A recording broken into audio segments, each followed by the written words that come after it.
السلام عليكم واهلا بيكم. ازيكم يا شباب؟ عاملين ايه؟ يا رب تكونوا بخير. معاكم اسلام فشار. حلقتنا النهارده بتتكلم عن الترجمه اللي بننزلها الافلام وبتكون نازله بشكل غريب. بمعنى انا دلوقتي نزلت فيلم ولكن الفيلم نازل من غير الترجمه بتاعته، فكل اللي رحت عملته ان انا حملت ملف الترجمه بتاعه زي ده كده بصيغه SRT من على النت، ولما باجي اشغل الفيلم واحط عليه الترجمه ده اللي بيحصل معايا. ده مبدئيا كده الفيلم من غير الترجمه.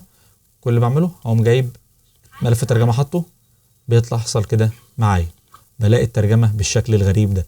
المشكله دي اولا المشكله دي بسيطه جدا، وهي بتكون ان احنا مخلين لغه الجهاز غير اللغه بتاعه الترجمه او اللغه اللي احنا بتاعه الدوله بتاعتنا. فكل اللي احنا هنعمله ان احنا هنروح نغير اللغه بتاعه الجهاز. هنعمل الكلام ده ازاي؟ خليكم معانا.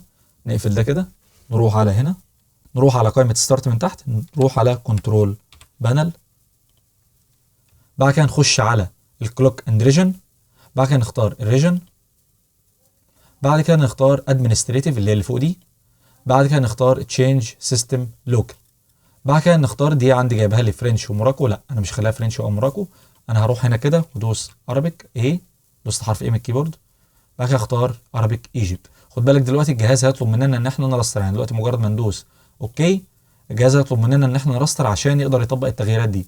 فهنوقف الفيديو وهنرجع نكمله بعد ما يرستر. خليكم معانا. طيب يا شباب، ودلوقتي بعد ما رسترنا الجهاز تعالوا نشوف الترجمه اشتغلت على الفيلم كويس ولا لا. بسم الله، نشغل الفيلم، بعد كده نسحب ملف الترجمه على الفيلم، قدم.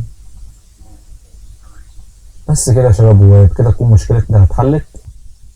وبس كده يا شباب، دي كانت كل حاجه. لو الفيديو عجبكم ما تنسوش طبعا تعملوا لايك للفيديو وتعملوا لنا اشتراك في القناه عشان يجيلكم دايما اشعارات بكل حاجه جديده باذن الله. ولو عندكم اي حاجه عايزين نعمل عنها حلقات اكتبوها لنا في التعليقات. وبس كده، اشوفكم حلقه جايه ان شاء الله.